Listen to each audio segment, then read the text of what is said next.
Currency കടത്ത്, കൊലപാതകം, ragging അങ്ങനെ കുറ്റകൃത്യങ്ങളുടെ റിപ്പോർട്ടുകൾ നിരവധിയാണ്. ക്രൈംബ്രാഞ്ച് ആരംഭിക്കുന്നു. കരിപ്പൂർ വിമാനത്താവളം വഴി കടത്താൻ ശ്രമിച്ച 1,70,00,000 രൂപയുടെ വിദേശ കറൻസി പിടികൂടിയതാണ് ഇന്നത്തെ ക്രൈംബ്രാഞ്ചിലെ ആദ്യ റിപ്പോർട്ട്. കൊടുവള്ളി സ്വദേശി സജീർ, താമരശ്ശേരി സ്വദേശി മുഹമ്മദ് ഷെരീഫ് എന്നിവരെ DRI കസ്റ്റഡിയിലെടുത്തു. റിപ്പോർട്ട് കാണാം. ഇന്ന് പുലർച്ചെയാണ് കരിപ്പൂർ വിമാനത്താവളം വഴി വിദേശത്തേക്ക് കടത്താൻ ശ്രമിച്ച 1,70,00,000 രൂപയുടെ വിദേശ കറൻസി പിടികൂടിയത്. ദുബായിലേക്കുള്ള സ്പൈസ് ജെറ്റ് വഴി പണം കടത്താനായിരുന്നു നീക്കം. താമരശ്ശേരി സ്വദേശി മുഹമ്മദ് ഷരീഫ്, കൊടുവള്ളി സ്വദേശി സജീർ എന്നിവരെയാണ് DRI കസ്റ്റഡിയിലെടുത്തത്. അരിയും അവിലും പാക്ക് ചെയ്ത് അതിനിടയിൽ പണം ഒളിച്ചു വെക്കുകയായിരുന്നു. രഹസ്യ വിവരത്തെ തുടർന്ന് DRI സംഘം നടത്തിയ പരിശോധനയിലാണ് ഇവർ പിടിയിലായത്.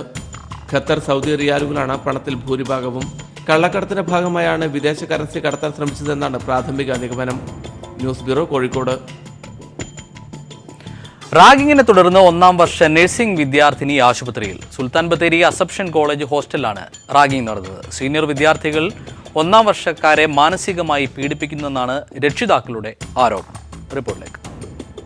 ജനറൽ നഴ്സിംഗ് 1ാം വർഷ വിദ്യാർത്ഥിയായ ക്ലിറ്റി ആൽബർട്ടാണ് സീനിയർ വിദ്യാർത്ഥികളുടെ റാഗിങ്ങിനെ തുടർന്ന് ആത്മഹത്യയ്ക്ക് ശ്രമിച്ചത്. സുൽത്താൻ ബത്തേരി അസംപ്ഷൻ കോളേജ് ഹോസ്റ്റലിലാണ് സംഭവം. താൻ കോളേജിൽ ജോയിൻ ചെയ്തതു മുതൽ 5 സീനിയർ വിദ്യാർത്ഥികൾ തന്നെ മാനസികമായി പീഡിപ്പിക്കുകയായിരുന്നുവെന്നും തന്നെ മാത്രം വഴി നടക്കാൻ പോലും ഇവർ അനുവദിച്ചില്ലെന്നും റാഗിങ്ങിന് ഇരയായ ക്ലിറ്റി പറയുന്നു. മുടിയഴിച്ചിട്ട് ഹോസ്റ്റൽ മെസ്സിൽ കയറിയതിനെ തുടർന്ന് സീനിയർ വിദ്യാർത്ഥികൾ തന്നോട് മോശമായി പെരുമാറി. തുടർന്ന് മനംനൊന്ത് ക്ലിറ്റി തന്റെ മുടി സ്വയം മുറിച്ചു. പരാതിപ്പെട്ടിട്ടും കോളേജ് അധികൃതർ ഒരു നടപടി പോലും സ്വീകരിച്ചില്ലെന്ന് ക്ലിറ്റിയുടെ പിതാവ് പറയുന്നു. ചില സമയത്ത് കുഴപ്പങ്ങളൊന്നുമില്ല, അവർ നല്ല കുട്ടികൾ തന്നെ. ചില സമയത്ത് ഇവർ പിന്നെയും ഇവരെ പാസേജിലൊക്കെ വെച്ചിട്ട് ഇവരെ വട്ടം കൂടി എന്നിട്ട് 4-5 പിള്ളേർ ഇവളെ വല്ലാണ്ട് തന്നെ ഈ പേടിപ്പി ഒരു മാനസികമായിട്ട്, അല്ലാണ്ട് ശാരീരികമായിട്ടല്ല. ശരിക്കും മുടി മുറിച്ച എൻ്റെ കൊച്ച മുടി മുറിപ്പിച്ചതാണ് ഇവർ. മുടി മുറിപ്പിച്ച് ഈ കൊച്ചിനെ കൊണ്ട് കോലം ഈ കെട്ടിച്ചാണ്. എന്നാൽ റാഗിങ്ങിനിരയായതായി തങ്ങൾക്ക് പരാതി ലഭിച്ചിട്ടില്ലെന്നും ഇക്കാര്യങ്ങൾ തങ്ങൾ അറിഞ്ഞിട്ടില്ലെന്നുമാണ് കോളേജ് അധികൃതരുടെ വാദം. News bureau, Kozhikode. Kasaragod Muttathodi service സഹകരണ ബാങ്കിൽ 3.5 കോടിയോളം രൂപയുടെ സ്വർണ്ണ പണയ വായ്പാ തട്ടിപ്പ് കണ്ടെത്തി. ജീവനക്കാരുടെ സഹായത്തോടെ പുറമേ നിന്നുള്ളവർ മുക്കുപണ്ടം പണയപ്പെടുത്തി വൻ തട്ടിപ്പ് നടത്തിയെന്നാണ് വിവരം. പതിറ്റാണ്ടുകളായി മുസ്ലിം ലീഗ് ഭരണത്തിലാണ് ബാങ്ക്. പോലീസും സഹകരണ വകുപ്പും അന്വേഷണം ആരംഭിച്ചു. കാസർഗോഡ് മുട്ടത്തോടി സർവീസ് സഹകരണ ബാങ്കിലാണ് 3.5 കോടി രൂപയുടെ സ്വർണ്ണ വായ്പാ തട്ടിപ്പ് കണ്ടെത്തിയിരിക്കുന്നത്. തട്ടിപ്പ് സംബന്ധിച്ച അന്വേഷണം പ്രാഥമിക ഘട്ടത്തിലായതിനാൽ തട്ടിപ്പിന്റെ വ്യാപ്തി എത്രമാത്രമെന്നത് സംബന്ധിച്ച് വ്യക്തമായ വിവരങ്ങൾ ലഭ്യമായിട്ടില്ല. ബാങ്കിന്റെ അസിസ്റ്റന്റ് മാനേജറുടെ പദവിയിലുള്ള ഉദ്യോഗസ്ഥന്റെ നേതൃത്വത്തിൽ തൊഴിൽരഹിതരായ ഏതാനും യുവാക്കളെ ഉപയോഗിച്ചായിരുന്നു തട്ടിപ്പ്.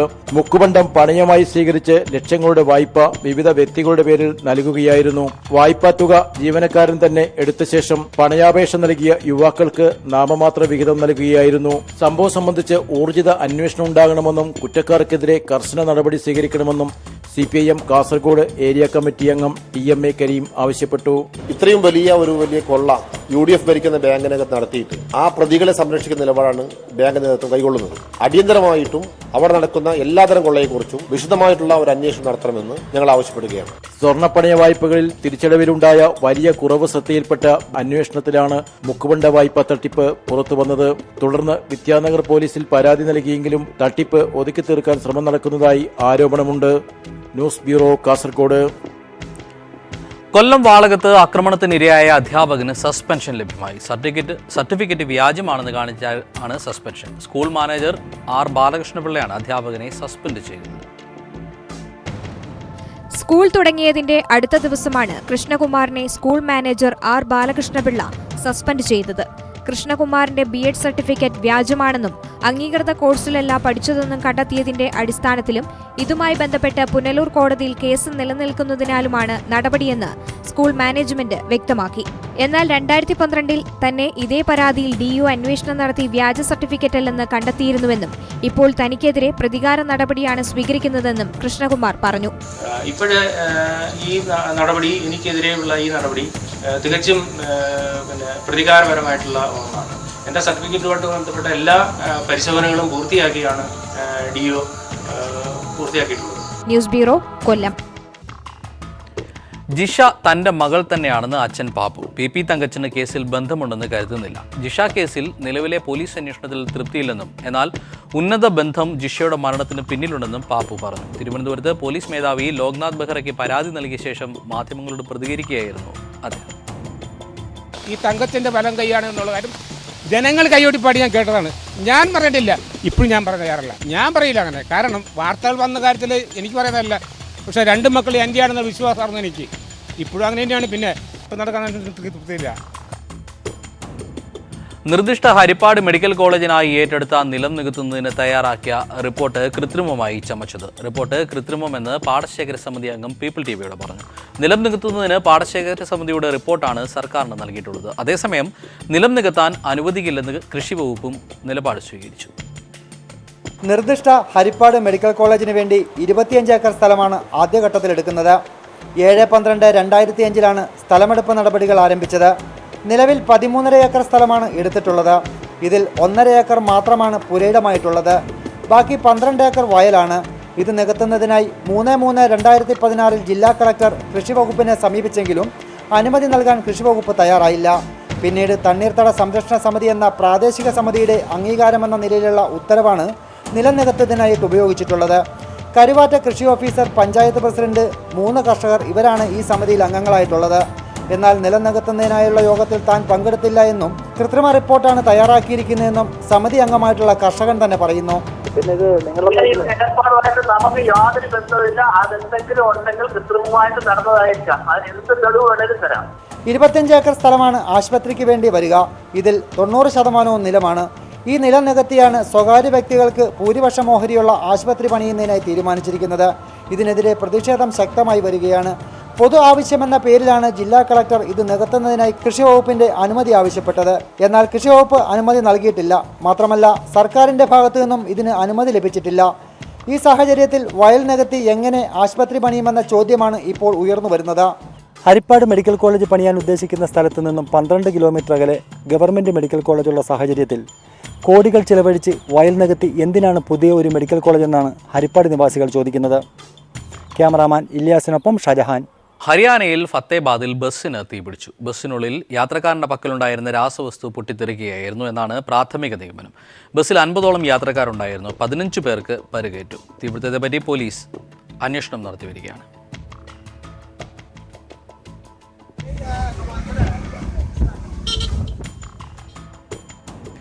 മുംബൈ ഭീകരാക്രമണത്തിൽ പാകിസ്ഥാന്റെ പങ്ക് ആദ്യമായി വെളിപ്പെടുത്തി ചൈന. ചൈനീസ് സർക്കാരിന്റെ നിയന്ത്രണത്തിലുള്ള ചാനലിൽ അടുത്തിടെ സംപ്രേഷണം ചെയ്ത ഡോക്യുമെന്ററിയിലാണ് ലോകത്തെ ഞെട്ടിച്ച ഭീകരാക്രമണത്തിലെ ലഷ്കർ ഇ തോയ്ബയുടെയും പാകിസ്ഥാനിലെ അതിന്റെ സ്പോൺസർമാരുടെയും പങ്ക് വെളിപ്പെടുത്തിയിരിക്കുന്നത്. ലോകത്തെ നടുക്കിയ മുംബൈ ഭീകരാക്രമണത്തിനു പിന്നിൽ പാകിസ്ഥാന് പങ്കുണ്ടെന്നാണ് ചൈന വെളിപ്പെടുത്തിയിരിക്കുന്നത്. ഇതാദ്യമായാണ് ഈ വിഷയത്തിൽ പാകിസ്ഥാന്റെ ഉറ്റമിത്രം കൂടിയായ ചൈന പാകിസ്ഥാനെതിരെ നിലപാട് സ്വീകരിക്കുന്നത്. 2008 നവംബർ 26, 27 ദിവസങ്ങളിൽ നടന്ന ഭീകരാക്രമണത്തിൽ 164 പേർ കൊല്ലപ്പെടുകയും 308 പേർക്ക് പരിക്കേൽക്കുകയും ചെയ്തിരുന്നു. ചൈന സ്റ്റേറ്റ് ടെലിവിഷൻ CCTV പ്രക്ഷേപണം ചെയ്ത ഡോക്യുമെന്ററിയിലാണ് ലഷ്കർ ഇ തോയ്ബയ്ക്കും പാകിസ്ഥാനിലെ സംഘടനകളുടെ നേതാക്കൾക്കുമുള്ള പങ്കിനെക്കുറിച്ച് പരാമർശിക്കുന്നത്. മുംബൈ ഭീകരാക്രമണവുമായി ബന്ധപ്പെട്ട വിഷയങ്ങളിൽ ഇതുവരെ പാകിസ്ഥാൻ അനുകൂലമായ നിലപാടായിരുന്നു ചൈനയുടേത്. മുംബൈ ഭീകരാക്രമണത്തിന്റെ മുഖ്യസൂത്രധാരനായ സഖിയൂർ റഹ്മാൻ ലഖ്വിയുടെ മോചനത്തിനെതിരായ UN ഇടപെടലിനെതിരെ നേരത്തെ ചൈന രംഗത്തു വന്നിരുന്നു. ഭീകരാക്രമണവുമായി ബന്ധപ്പെട്ട പാകിസ്ഥാനെതിരെയുള്ള ഇന്ത്യയുടെ നീക്കങ്ങൾക്ക് തടസ്സം നിന്നതും ചൈനയായിരുന്നു.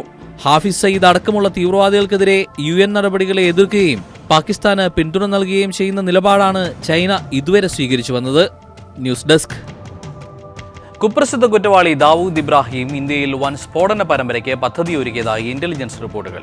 രാജ്യതലസ്ഥാനമായ ദില്ലിയിലെ തന്ത്രപ്രധാനമായ സ്ഥലങ്ങളിൽ തീവ്രവാദ ആക്രമണങ്ങൾക്കാണ് പദ്ധതിയിട്ടിരുന്നത്.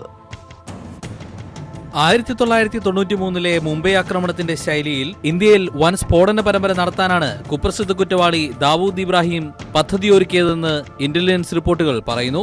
ഇതിനായി ഇന്ത്യയിൽ നിന്ന് തന്നെ ചിലരെ വിലക്കെടുത്ത് നിയോഗിച്ചുവെന്നാണ് ഇന്റലിജൻസിന് ലഭ്യമായ വിവരങ്ങൾ. ആക്രമണത്തിന് നിയോഗിക്കപ്പെട്ടവർ തലസ്ഥാന നഗരിയിലേക്ക് യാത്ര തിരിച്ചെന്നും ഇന്റലിജൻസ് റിപ്പോർട്ടുണ്ട്. ടെലിഫോൺ സന്ദേശം ചോർത്തിയിലൂടെയാണ് ഇന്റലിജൻസിന് ഈ വിവരങ്ങൾ ലഭ്യമായത്. ഡൽഹി ഇന്ദിരാഗാന്ധി അന്താരാഷ്ട്ര വിമാനത്താവളം, ഡൽഹി മെട്രോ, ഡൽഹി നിയമസഭ, ന്യൂഡൽഹി റെയിൽവേ സ്റ്റേഷൻ എന്നീ തന്ത്രപ്രധാന കേന്ദ്രങ്ങളിലാണ് ആക്രമണം നടത്താൻ പദ്ധതിയിട്ടിരുന്നതെന്ന് ഇന്റലിജൻസ് പറയുന്നു. എന്നാൽ ISIയുടെ സഹായത്തോടെ പാകിസ്ഥാനിൽ കഴിയുന്ന ദാവൂദിനെ ഇന്ത്യയിലെത്തിക്കാൻ ശ്രമങ്ങൾ തുടരുന്നതായി കേന്ദ്ര ആഭ്യന്തരമന്ത്രി രാജ്നാഥ് സിംഗ് വ്യക്തമാക്കി. പാകിസ്ഥാനിൽ കഴിയുന്ന ദാവൂദ് ഇന്ത്യയിലേക്ക് മയക്കുമരുന്നും കള്ളനോട്ടുകളും കടത്തുന്നുണ്ടെന്നാണ് വിവരങ്ങൾ. ഇതിനു പുറമെയാണ് ആക്രമണം നടത്താൻ ദാവൂദ് പദ്ധതിയിട്ടതായി വിവരങ്ങൾ പുറത്തുവരുന്നത്. News desk. ടാറ്റ ഭൂമി പ്രശ്നത്തിൽ ഹൈക്കോടതിയിൽ സർക്കാരിന് തിരിച്ചടി. മൂന്നാറിൽ ടാറ്റയുടെ കൈവശ ഭൂമിയിൽ 5% ടൂറിസം ആവശ്യത്തിന് കമ്പനിക്ക് ഉപയോഗിക്കാൻ അനുമതി നൽകി കോടതിയുടെ ഇടക്കാല ഉത്തരവ്. സർക്കാർ അപ്പീൽ ഫയലിൽ സ്വീകരിച്ചാണ് കോടതി കമ്പനിക്ക് അനുകൂല ഉത്തരവ് പുറപ്പെടുവിച്ചത്. മൂന്നാറിൽ ടാറ്റ കൈവശം വെച്ചിരിക്കുന്ന 24 ബംഗ്ലാവുകൾ ടൂറിസം ആവശ്യങ്ങൾക്ക് കമ്പനിക്ക് ഉപയോഗിക്കാമെന്ന് കാട്ടിയാണ് ഹൈക്കോടതി ഡിവിഷൻ ബെഞ്ച് ഉത്തരവിട്ടിരിക്കുന്നത്. 2010 കമ്പനിയുടെ നീക്കം അന്നത്തെ LDF സർക്കാർ തടഞ്ഞിരുന്നു. ഇതിനെതിരെ കമ്പനി ഹൈക്കോടതിയിൽ ഹർജി നൽകുകയും കമ്പനിക്ക് അനുകൂലമായി വിധി സമ്പാദിക്കുകയും ചെയ്തു. തോട്ടങ്ങളുടെ 5% ടൂറിസം ആവശ്യങ്ങൾക്കായി തരം മാറ്റാമെന്ന കഴിഞ്ഞ ഉമ്മൻചാണ്ടി സർക്കാരിന്റെ നിയമഭേദഗതി ചൂണ്ടിക്കാട്ടിയായിരുന്നു കമ്പനിയുടെ പ്രധാന വാദം. ഇത് കോടതി അംഗീകരിക്കുകയും ചെയ്തു. സിംഗിൾ ബെഞ്ചിന്റെ വിധിക്കെതിരെ സർക്കാർ സമർപ്പിച്ച അപ്പീൽ ഫയലിൽ സ്വീകരിച്ചാണ് ഡിവിഷൻ ബെഞ്ച് കമ്പനിക്ക് അനുകൂലമായ ഇടക്കാല ഉത്തരവ് പുറപ്പെടുവിച്ചത്. ബംഗ്ലാവുകളുടെ ഇപ്പോഴത്തെ സ്ഥിതിയിൽ യാതൊരു മാറ്റവും കൂടാതെ കമ്പനിക്ക് ഇവ ടൂറിസം ആവശ്യങ്ങൾക്കായി ഉപയോഗിക്കാം. പുതിയ നിർമ്മാണ പ്രവർത്തനങ്ങൾ പാടില്ല. ഭൂമി സർക്കാരിന്റേതാണെന്ന് കണ്ടെത്തിയാൽ പ്രസ്തുത ഭൂമിയിൽ നിന്നും ലഭിക്കുന്ന വരുമാനം സർക്കാരിന് നൽകേണ്ടി വരുമെന്ന വ്യവസ്ഥയും ഉത്തരവിലുണ്ട്. ഇടക്കാല ഉത്തരവ് കമ്പനിക്ക് അനുകൂലമാണെങ്കിലും ടൂറിസം പദ്ധതി ആരംഭിക്കാൻ കമ്പനിയുടെ യഥാർത്ഥ രേഖകളടക്കം പഞ്ചായത്തിൽ ഹാജരാക്കി ലൈസൻസ് വാങ്ങേണ്ടതുണ്ട്. ഭൂമിയുടെ ഉടമസ്ഥാവകാശവുമായി ബന്ധപ്പെട്ട് കമ്പനിയും സർക്കാരും തമ്മിൽ തർക്കം നിലനിൽക്കുന്ന ഘട്ടത്തിൽ പഞ്ചായത്ത് ലൈസൻസ് നൽകാനിടയില്ല. ഇത് പുതിയ നിയമപ്രശ്നങ്ങൾക്കാകും വഴിവെക്കുക. Leslie John, Idukki. സുപ്രീംകോടതി നിർദ്ദേശത്തെ തുടർന്ന് അടച്ചുപൂട്ടിയ Thrissur Kiralur Parasurama memorial LP school തുറക്കണമെന്നാവശ്യപ്പെട്ട് DYFI സമരം ആരംഭിച്ചു. സാമ്പത്തിക നഷ്ടം പറഞ്ഞ് സ്കൂളുകൾ അടച്ചുപൂട്ടാനുള്ള മാനേജ്മെന്റ് നീക്കങ്ങൾ തടയുമെന്ന് DYFI വ്യക്തമാക്കി. കിരാലൂർ സ്കൂൾ വീണ്ടും തുറക്കുന്നതുവരെ സമരം തുടരാനാണ് രക്ഷിതാക്കളുടെ തീരുമാനം. ഒരു പ്രതിഷേധ കാഴ്ച കാണാം. സുപ്രീം കോടതി ഉത്തരവിനെ തുടർന്ന് അടച്ചുപൂട്ടിയ കിരാലൂർ പരശുരാമ മെമ്മോറിയൽ സ്കൂൾ തുറക്കണമെന്നാവശ്യപ്പെട്ടാണ് DYFI പ്രവർത്തകർ സമരം ആരംഭിച്ചത്. കവി രാവുണ്ണി പ്രതിഷേധ സമരം ഉദ്ഘാടനം ചെയ്തു. 82 വർഷമായി പ്രവർത്തിക്കുന്ന സ്കൂൾ മാനേജ്മെന്റിന്റെ കച്ചവട താൽപര്യങ്ങൾക്ക് വേണ്ടി അടച്ചുപൂട്ടാൻ അനുവദിക്കില്ലെന്ന് DYFI വ്യക്തമാക്കി. ഒരു സ്വകാര്യ വ്യക്തിക്ക് ഈ സ്ഥലം ഏറ്റെടുക്കാനോ മറ്റ് സ്ഥാപനങ്ങൾ തുടങ്ങാനോ ഞങ്ങൾ അനുവദിക്കില്ല എന്നുള്ള വ്യക്തമായ നിലപാടാണ് DYFIക്കുള്ളത്. അടച്ചുപൂട്ടിയ സ്കൂളിൽ ജൂൺ 1 പ്രതിഷേധ സൂചകമായി തെരുവോരത്ത് പ്രവേശനോത്സവം സംഘടിപ്പിച്ചിരുന്നു. കുട്ടികളും അധ്യാപകരും എല്ലാ ദിവസവും സ്കൂളിലെത്തുന്നുണ്ട്. സാമ്പത്തിക ബുദ്ധിമുട്ടുകൾ മൂലം കുട്ടികളെ മറ്റ് സ്കൂളുകളിൽ ചേർക്കാൻ രക്ഷിതാക്കൾക്കാവുന്നില്ല. വിജയം വരെ സമരം തുടരാനാണ് മാതാപിതാക്കളുടെയും തീരുമാനം. സാമ്പത്തികം ബുദ്ധിമുട്ട്, പിന്നെ ഇതുപോലെ ടീച്ചർമാരെ വേറെ എവിടെയും കിട്ടില്ല. സമരം വിജയിക്കണവരെ നിങ്ങൾ ഇവിടെ തന്നെ ഉണ്ട്, ഇവിടുന്ന് എവിടെയും പോണില്ല. സ്കൂൾ വീണ്ടും തുറക്കുമെന്ന പ്രതീക്ഷയിൽ തന്നെയാണ് ഇവിടുത്തെ 31 വിദ്യാർത്ഥികളും ദിവസേന ക്ലാസ്സിലെത്തുന്നത്. News bureau, Thrissur. Malappuram Olavattur Mangattumuri ALP school അടച്ചുപൂട്ടി. ഹൈക്കോടതി ഉത്തരവിനെ തുടർന്നാണ് നടപടി. സ്കൂൾ രേഖകൾ ഏറ്റെടുക്കാനെത്തിയ AEOയെ നാട്ടുകാർ തടഞ്ഞത് സംഘർഷാവസ്ഥയുണ്ടാക്കി. രാവിലെ 7 മണിയോടെയാണ് AEO സ്കൂൾ റെക്കോർഡുകൾ ഏറ്റെടുക്കാനെത്തിയത്. പ്രതിഷേധമായെത്തിയ നാട്ടുകാരും SFI പ്രവർത്തകരും ചേർന്ന് സ്കൂളിന് വലയം തീർത്തതോടെ സംഘർഷാവസ്ഥ.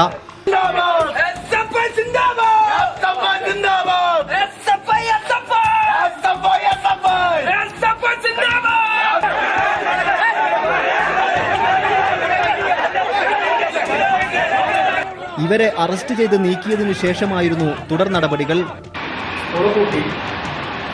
സ്കൂളിലെ ഓഫീസിന് മുഴുവൻ റെക്കോർഡ്സും ഇല്ല. എല്ലാ റെക്കോർഡ്സ് മുഴുവനായിട്ട് ഞങ്ങൾ എടുത്തില്ല. അവിടെ സ്കൂളിൽ ഓക്കെ വെച്ചിട്ടുണ്ട്, കുറച്ചെടുത്തു. പിന്നെ പ്രതിഷേധം ശക്തമായിരുന്നു. അതുകൊണ്ട് കിട്ടിയ സാധനങ്ങൾ ഞങ്ങൾ എടുത്ത് ഇവിടുന്ന് ചെയ്തു. സ്കൂൾ ലാഭകരമല്ലെന്ന് കാണിച്ച് 2009 മാനേജർ DPIയെ സമീപിച്ചെങ്കിലും നടക്കാത്തതിനെ തുടർന്നാണ് ഹൈക്കോടതിയിലെത്തിയത്. അനുകൂല ഉത്തരവും ലഭിച്ചു. സ്കൂൾ ഏറ്റെടുക്കാനെത്തിയവരെ പ്രതിഷേധക്കാർ നേരത്തെ മടക്കി അയച്ചിരുന്നു. സ്കൂളിന് താഴെ വീണതോടെ 68 വിദ്യാർത്ഥികളുടെ ഭാവിയാണ് ആശങ്കയിലായത്. News bureau, Malappuram. നിരവധി സ്ത്രീകളെ ക്രൂരമായി മാനഭംഗപ്പെടുത്തിയ യുവാവിന്റെ വധശിക്ഷ ഇറാൻ നടപ്പാക്കി. 21കാരനായ അമിൻഡിയെയാണ് തൂക്കിലേറ്റിയത്. നിരവധി സ്ത്രീകളെ ക്രൂരമായി മാനഭംഗപ്പെടുത്തിയ യുവാവിന്റെ വധശിക്ഷയാണ് ഇറാൻ നടപ്പാക്കിയത്. 21കാരനായ അമിൻഡിയെയാണ് തൂക്കിലേറ്റിയത്. ഇറാന്റെ ചരിത്രപ്രധാന നഗരങ്ങളിലൊന്നായ ഷിരാസിലാണ് സംഭവം. 12ഓളം സ്ത്രീകളെ അമീൻ മാനഭംഗപ്പെടുത്തിയതായി കണ്ടെത്തിയിരുന്നു. ഇറാൻ മാധ്യമങ്ങൾ വാസ്ലിൻ മാൻ എന്നാണ് ഇയാളെ വിശേഷിപ്പിച്ചിരുന്നത്. ശരീരമാസകലം ഗ്രീസ് പുരട്ടിയാണ് ഇയാൾ സ്ത്രീകളെ ആക്രമിക്കാനായി എത്തിയിരുന്നത്. ആരെങ്കിലും പിടികൂടാൻ ശ്രമിച്ചാൽ രക്ഷപ്പെടാനായിരുന്നു ഈ ഗ്രീസ് തന്ത്രം. മാനഭംഗത്തിനിരയായ സ്ത്രീകളിൽ ഒരാൾ നൽകിയ CCTV ദൃശ്യങ്ങളുടെ സഹായത്തോടെ കഴിഞ്ഞ ഓഗസ്റ്റിലാണ് വാസ്ലിൻ മാനെ പിടികൂടാനായത്. മാനഭംഗം, വീടുകളിൽ അതിക്രമിച്ചു കയറുക, നഗരത്തിൽ ഭീതി പരത്തുക തുടങ്ങിയ കുറ്റങ്ങൾ ചുമത്തിയാണ് വധശിക്ഷ വിധിച്ചത്. News desk.